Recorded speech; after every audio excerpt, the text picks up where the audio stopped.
Today I'm going to explain why I use a range of old Manual Focus Nikkor lenses. Now, I'm a real fan of Nikon Film equipment. I think it's probably the best range that's out there. It stretches back to the late 50s with the Nikon F. And the amazing thing is that the lenses I'm going to show you today will work on all Nikon cameras up to the latest DSLRs like the D850. So let's get started and explain why I use these particular lenses in the way I do. So first off, I must explain that I have a real passion for these old cameras. This is a Nikon FE. I have a couple of these. I have a couple of FE2s as well. I also like to use cameras like this Nikkor mat. Now this is fully manual. This dates back to the sort of mid-early 70s. No battery whatsoever. Built like a tank. You could probably knock you can actually knock nails in with that. It's so solid. Now these cameras will take a wide range of lenses, and the ones I've purchased here are fairly modest. There's nothing particularly special or expensive about them. But the reason I've got them is because they serve my purposes ideally.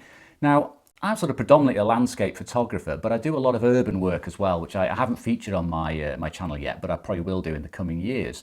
And I don't like to lug around heavy equipment. I don't like to carry big heavy camera bags, so I like small and light lenses. So the reason I get these lenses is for exactly that reason. Now, taking this one first, this is a 20mm f4 Nikkor, and it is absolutely tiny. It's smaller than most modern sort of 50mm 1.8s.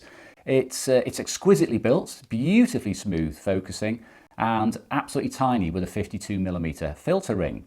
Now, it's probably worth mentioning at this point that all these lenses here, right up from 20 to 200mm, have a 52mm filter ring. Now, Nikon were very keen on standardizing with their sort of their mid-range lenses on that 52mm size. And the nice thing is you can use then obviously small filters. It won't vignette with your graduates or your polarizers. You can use a very compact leaf system if you like the sort of smaller range rather than the big 100mm filters. And for screw-on ones, they're absolutely tiny. So that's my ultra wide, a 20mm. I think Galen Roll used to favour that lens as well for his landscapes, and he was well known for getting out and about and taking superb quality images. Now the next one up is a rather modest lens again. This is the 28mm Nikkor f3.5. Now this was this sort of Cinderella lens. You know, the 2.8 AIS is the one to go for, and it's a lot more expensive, and I've had a couple of copies. And they are superb lenses, but yeah, they're a bit more pricey. And this one, for my purposes, is just as sharp. I mean, it's not as good at close-up, but I don't do close-up with a 28mm lens. Again, fantastic build quality. And it's even good pretty much wide open. You know, stop it down a couple of stops and it's absolutely fantastic. Really beautiful lens. And that half stop you lose from 3.5 to 2.8, it's not really that significant, to be honest. Now, next one up is a very nice lens I purchased in the last year or so. It's the 35mm 2.8. Now this is a bit of a do-it-all lens. If you're used to sort of street shooting, the 35mm focal length is superb. It's gentle for landscapes. It doesn't show any particular distortion. It's not exaggerating any of the perspective. It's just modest, and it's a really very pleasant lens to have in my collection, and not too expensive either. And it does sort of sit nicely in the range. Now this one is the lens I've had the longest. I've had this for about 35 years. I bought it with a Nikon F301, and it's the 50mm 1.8 AIS. It's very much a pancake type lens design. It's really small, and it was designed as a sort of compact alternative to the usual Nikkors. It's a lot smaller, as you can see, than the 35mm. It's pin sharp. It's absolutely phenomenal lens, even these days. It is tiny. The only thing this one hasn't got, by the way, is the little rabbit's ears. Now, the rabbit's ears are for coupling with your older Nikon cameras here, where they had the external coupling, like the original Nikon cameras that came out in the sort of 60s and 70s.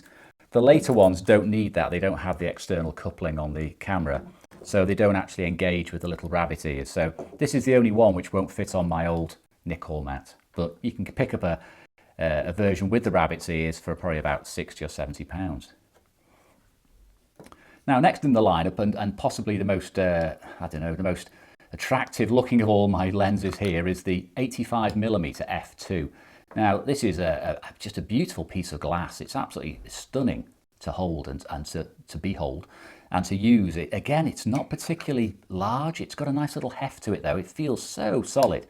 Focusing is absolutely perfect. And at f2, 85mm f2, You really can throw the backgrounds out of focus. It's easy to focus, obviously, there's so much light coming in. And it does sit very well with the rest of the lenses. I often pair it up with the 35mm to go street shooting. Urban shooting, should I say. I don't do street, don't do people. And those two together, just a beautiful combination. Absolutely perfect focal lengths and very fast as well. You know, f2, you know, it's the fastest lens out of all these here, apart from the 50mm.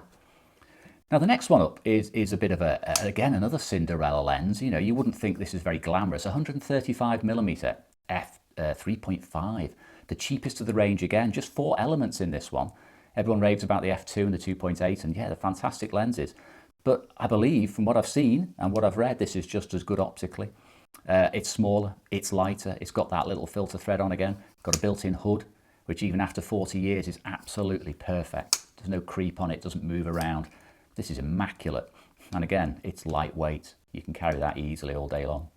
And that brings me to the last of my lineup. Now, I've had a couple of these in the past. This is the 200mm f4. Again, it's got a built-in lens hood, and it's just superb. And I know f4 isn't anything special, you know, but optically, even sort of one stop down, this thing is fantastic. It's such a simple design. You're not going to get any flare in there. It's nothing like a sort of cheap zoom. You need to get a really good zoom to get this sort of quality. Tend not to carry it maybe quite as often as some of the others, because 200mm is an unusual focal length for sort of urban shooting or maybe landscapes. I would tend possibly to go for the 135, but that's my limited range of Nikkors. Now, none of these particularly expensive. The 20mm at about £250, fully serviced. I had to get this one serviced when I bought it. Is probably the most expensive there. Yeah, this one might cost you about £60 or £70, but this whole collection here is very affordable, as are the camera bodies. You know, you can put together a superb film quality kit, or you could use these with digital as well, for a very small amount of money. And that's why I like to have this collection of lenses. It means I can own a broad sweep of focal lengths. It means I can pick and choose for landscape photography. I might take the 20 and the 50 and maybe the 135 out with me. I wouldn't take all of these out together. You know, it's going to be a bit of a heft to take them all together, but I've got perfect lenses as far as I'm concerned. They're like a modern design. They've got a bit more character to them for my eye. They're not fully corrected, but for film photography, I don't think you can beat them personally. They're absolutely superb. So yes, thank you for indulging me with my little ramble around my Nikon manual focus lenses. And I will be going out with these pretty shortly, I hope, to do a bit more photography. We've been restricted this year somewhat. So yes, thank you very much for coming along, and I'll see you again soon.